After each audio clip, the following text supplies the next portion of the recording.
What's up guys, NepentheZ here and welcome back to another episode of The Road to Glory. Today there is no face cam because it's very hot, and it means for face cam I would have to turn my studio lights on, and when I turn my studio lights on I sweat hard in this heat. It's like literally to the point where it is so unbearable that the options are no video or no face cam on a video. You'll also hear that I've got the window open. You'll hear the traffic. The traffic won't be too bad unless something really loud goes past. But yeah, I hope you can forgive me on this occasion because it's hard. Right, the first thing to talk about today is from Michael Ballack. Lots of gameplay today, guys. Lots of mixed gameplay.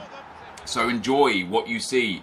Trying to get used to this 4-1-2-1-2 wasn't as easy as I was hoping. Michael Ballack says, "Hey Nep, you probably won't read this. I read it. But the ultimate pack with a guaranteed team of the season player, does it include just one, or can you get multiple because multiple beat ace? If you answer the question, love the series as always, keep up the good work." Well, Michael Ballack, thank you for the kind words, dude. And I would assume, of course I don't know, but I would assume that you will be guaranteed one team of the season, and then you could get plenty more because it's an ultimate pack.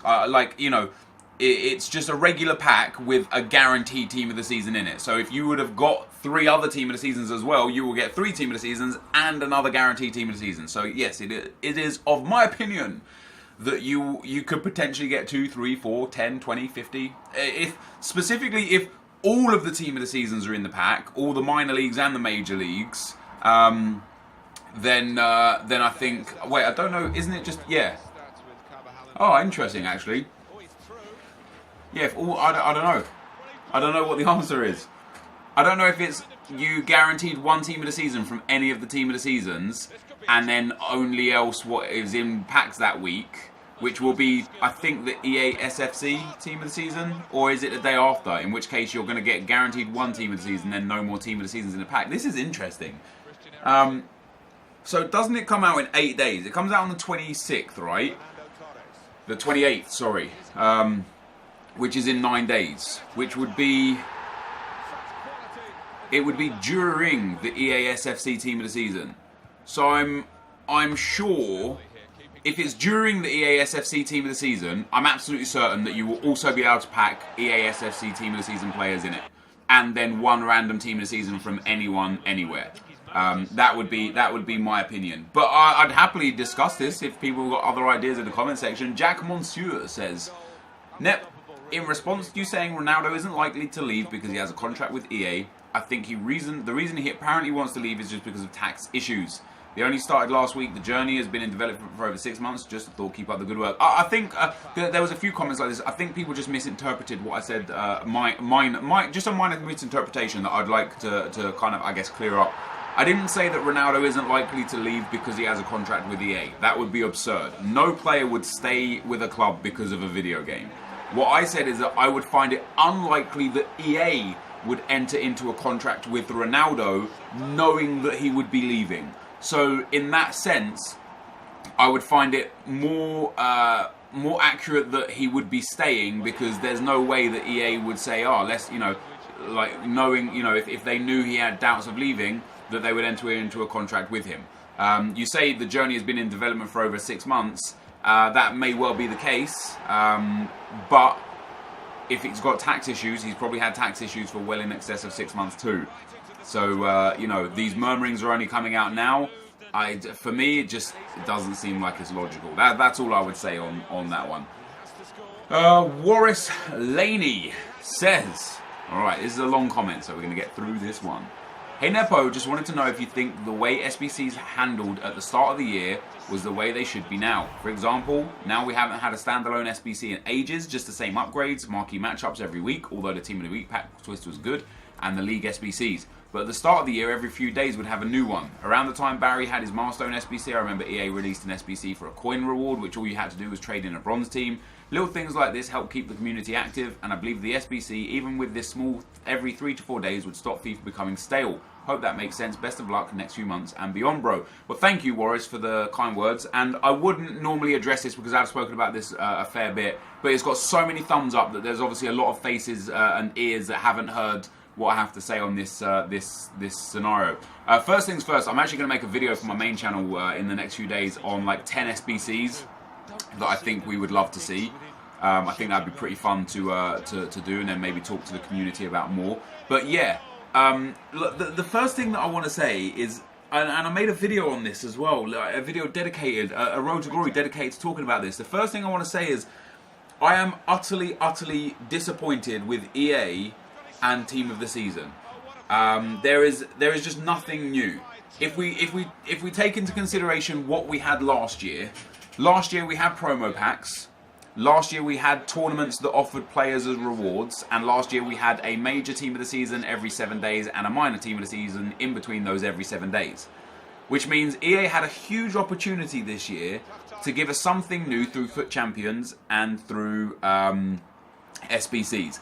Now, Foot Champions, they did something. They're giving us guaranteed Team of the Season packs, which is great, except for the fact that it is only skill-based, which counts out the majority of the community. The majority, like last time I did a poll, most of the people that play FIFA can't even qualify for Foot Champs, let alone get elite for Foot Champs. So if already most of your user base can't even qualify for a game mode that offers this reward, and then within that game mode, the majority of the people can't even reach the status required to get the guaranteed Team of the Season pack. This isn't necessarily something that I would consider as, oh my god, thank you so much EA for doing this for us. This is more of a thing where it's like, yeah, this is nice for the guys that are good and they're getting rewarded, and that's fair.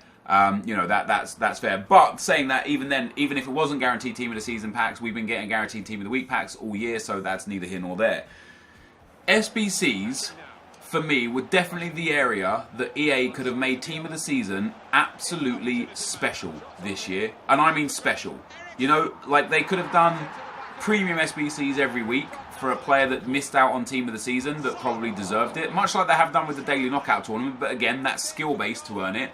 Let's do something that people can farm towards, or have coins for, or have saved for, or could buy FIFA points for. You know, do another premium SBC, and not even a Team of the Season card, but a premium SBC card, because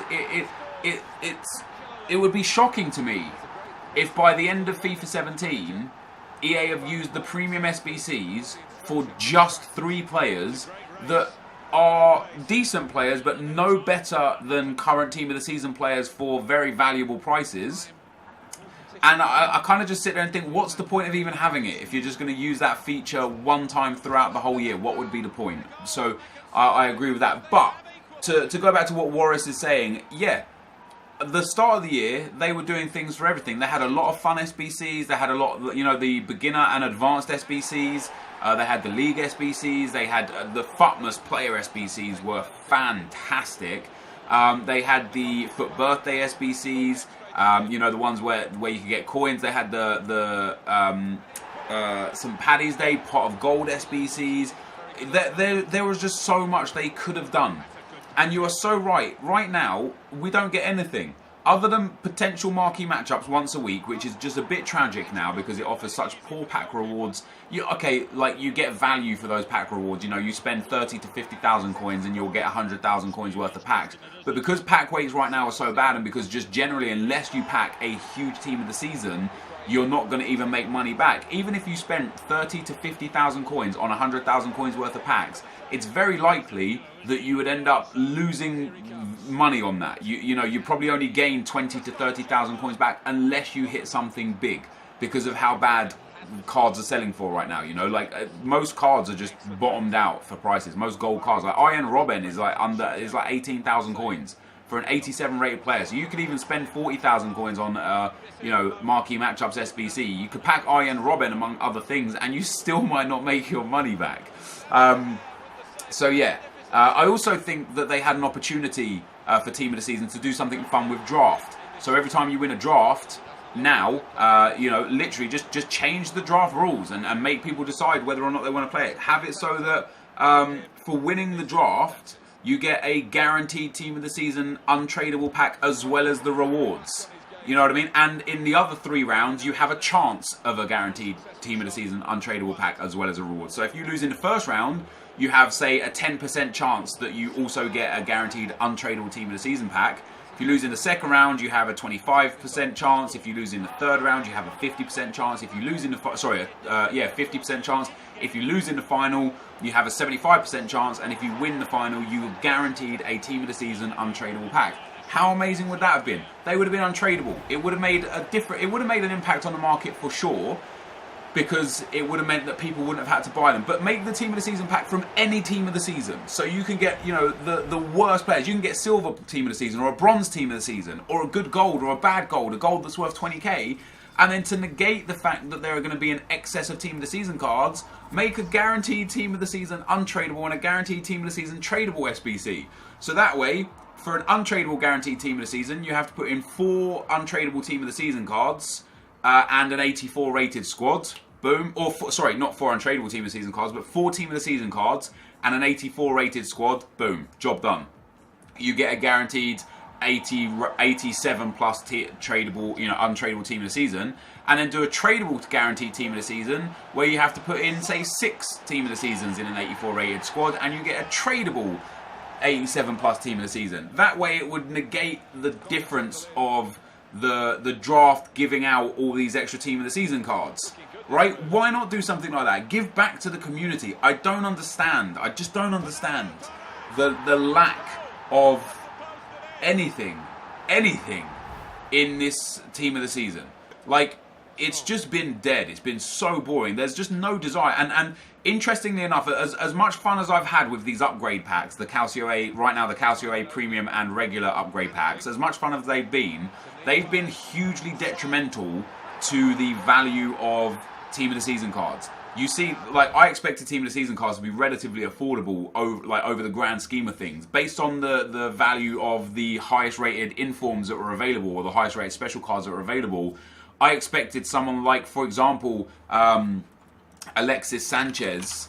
His Team of the Season right now, let me go and have a look how much his Team of the Season is right now. His Team of the Season right now is 1.3 million coins. His 91 rated card, which is the next lowest card available for him, is 440,000 coins. So it's nearly 1 million more coins for his Team of the Season card, which is only 4 ratings higher.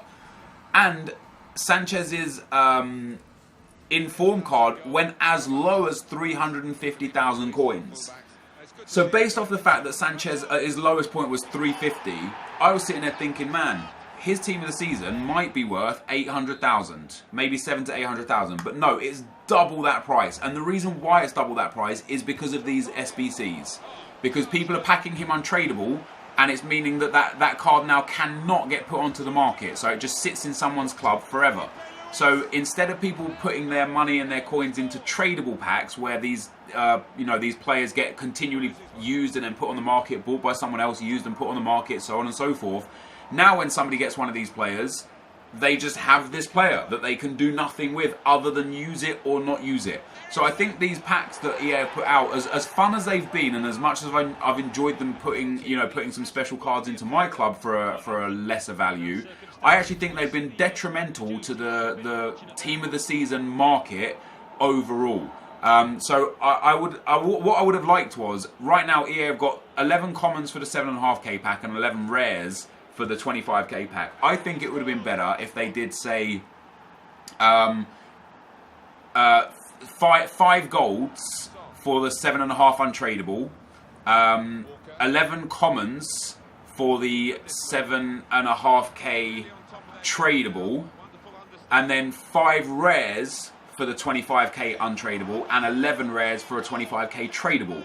Because those 11 rares are coming in at 11,000 coins on average. So you're paying 11,000 coins for a tradable 25k pack. What's the problem with that? When you're only getting 3 rares back out of that, and then 8 non-rares, or sorry, 9 non-rares, what's the problem if you're making it tradable? Those cards don't sell for shit anyway. It's not like it's going to affect the market that much. And what likely will happen is most people would put those cards back in to those packs. And then what's even more likely is that when people do pack these Team of the Seasons, they'll put them on the market and it'll make the Team of the Seasons affordable for people. This is Team of the Season. This is supposed to be the time where everyone gets hyped and really enjoys FIFA for the final hurrah before the game winds down and the new game comes out. But what EA have done with what they've done is just kill any hype around the game and made it unenjoyable to play.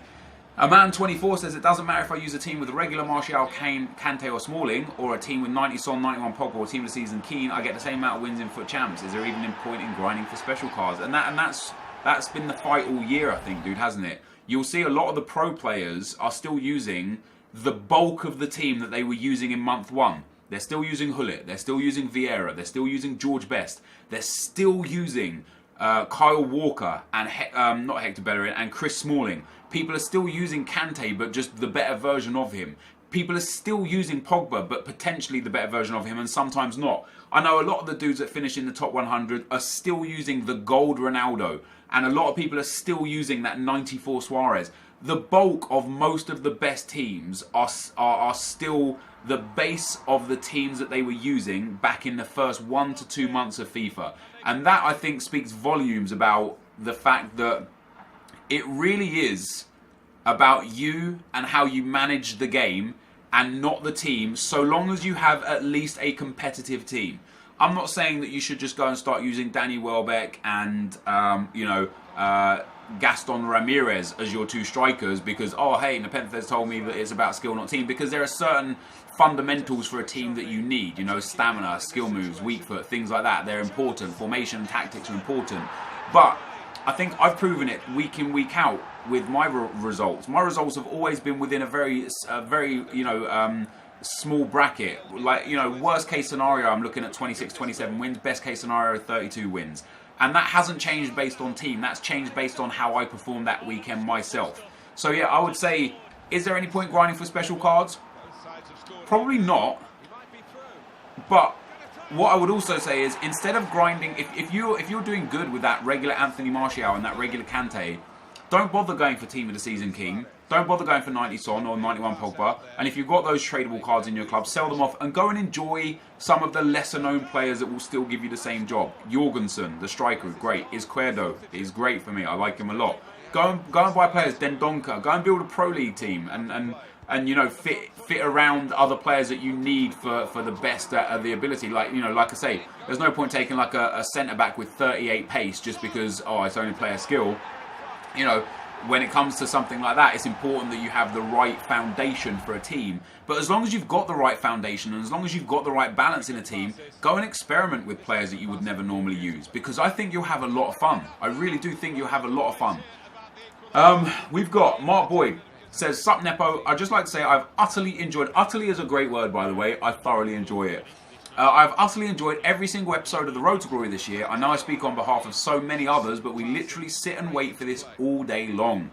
Honestly, it makes 100% makes my day every day. Can't wait till next year's Road to Glory, and not bothered about how you do it, Henri or not, because I know it'll be fantastic." Once again, much love from Northern Ireland. Mark Boyd, thank you so much.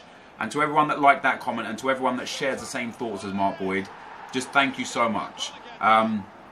I've mentioned this several times, and it always like warms my heart to read comments like this, and it makes me mention it again. I did not know what to expect from the Road to Glory this year, from this channel in general this year.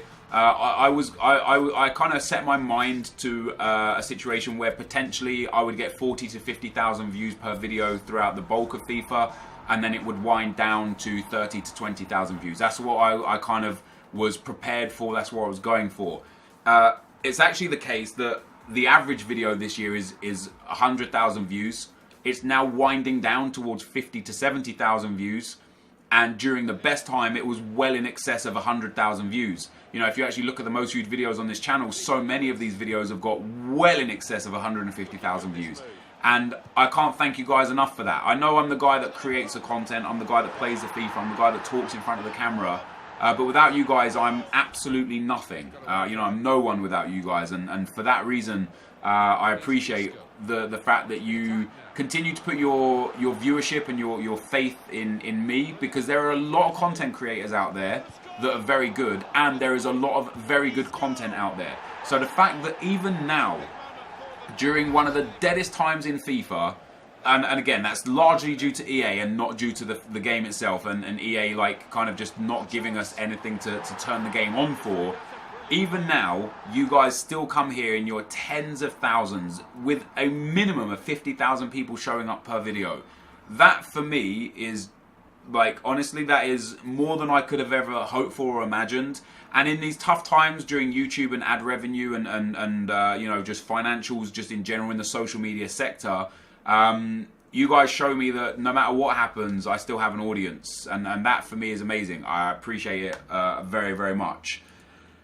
Thick Mine Ear says, "Hey Nep, what will the rewards be for the last week in June? Much love and greetings from Algeria." Hey, you can actually check them yourself, dude. If you go to Foot Champions, you can check them. They are also EASFC Team of the Season rewards. So yeah, it will be 2 guaranteed EASFC Team of the Season packs next week and 2 more the week after. So basically, there's going to be a humongous influx of players. The best players. Over the next 3 weeks, there will be a huge influx of the best Team of the Season players hitting the market. So I would suggest to anyone that's holding on to big players like Ibra's, like Lewandowski's, like Neymar's and Ronaldo's, that are holding on to them and don't particularly use them, or don't have any reason to need them or whatever, it would be wise of you to sell them, get the coins for them, and buy them back in a few weeks' time, because they will drop, in my opinion, 20 to 40%. Obviously, just my opinion, but yeah, there we go. Liam O'Shea says, "Hey Net, would you prefer to be a 3 or 4 FIFA to be a 3 or 4 yearly cycle, or keep it the same? Love your vids, keep up the good work." I would prefer, dude, and I'll talk about this very briefly because we're nearly done with gameplay, and I'll favourite this and talk about it more in detail in the next video. I would prefer for FIFA to be a unlimited cycle. I think it should just be its own game. I think Ultimate Team should be its own game mode. That has seasons within the game mode where progress is reset and rewards are divvied out depending on how well people did and what they achieved, and for there to be no actual game re-release or anything like that. So you pay for it once and then you have it, and then it just gets updated, so on and so forth. But I know a lot of people will be confused by that. I'll speak about it in detail in the next video, but this is the end of the gameplay, guys. We are about to go live. Okay guys, so after 30 games, we've got 23 wins. It's not too bad, especially considering how bad the Saturday was. You know, what were we? We were 12-2 at one stage, so to then be 23-7, that's 11 wins to 7 losses. Not the best, but not the worst. I've actually put myself in a real decent position to get into Elite this week now, after 4 consecutive wins in a row. For me, it feels like 3 because they've all been on Sunday. So I only need to win 6 games of the last 10 to get 30 wins. What I did differently over the last 3 games specifically is I started switching into the 4-3-2-1, not the 4-1-2-1-2. So essentially my team went as Torres at right forward, Son at left forward, and Eriksen at striker. And he's actually been a really good striker for me. That 5-star weak foot, that really good finishing, the 4-star skill moves. He just seems to be competent in that striker position. I'm then playing Dele Alli, Isco and Kante in the flat 3 midfield. And then late into the game, 55th, 60th minute, what's happening is Dele Alli's coming off the field, Eriksen's dropping into midfield, Son's staying on, and then Torres is going off, and I'm bringing on Eden Hazard and Romelu Lukaku. And Lukaku still is a beast for me. The reason why I started doing that is because 3 games ago I went behind against the guy and I couldn't seem to like get in front. I just couldn't seem to do anything, and I thought, let me switch formations, let me try something in game, let me try the 4-3-2-1. You know, it's a formation I've used most of this year, it's the formation I'm most comfortable with, and it just felt just so much better for me. So I think after these 10 games, I'm going to keep switching to the 4-3-2-1 for the next 10 games. After these 10 games, for next weekend league, we're going to start with the 4-3-2-1. So we're going to build some teams like that, and I'm just going to go with it like that because obviously the 4-1-2-1-2, it might be the best formation for the pros. It might be the most meta formation. Just doesn't work for me. I absolutely rely on wingers because of my play style. And if, again, you know, I said it in the last video, I say it in this video, if that means I'm a Gold 1 standard player, then so be it. You know, I'm pretty much banked on for Gold 1 this week already, fortunately. You know, we're 23 wins now, so we just need 2 more wins for Gold 1. Most importantly, I want to get to 29 wins this week, not because of Elite for the week per se, but most importantly because of Elite for the month. I still need, what do we need? 40, 50, 62 wins from 90 games, which is relatively achievable. If we hit 29 wins this week, that puts us bang on target with 2 weeks remaining. So, you know, we're getting up there. We're doing all right. We're almost at Gold 3, 4 wins away.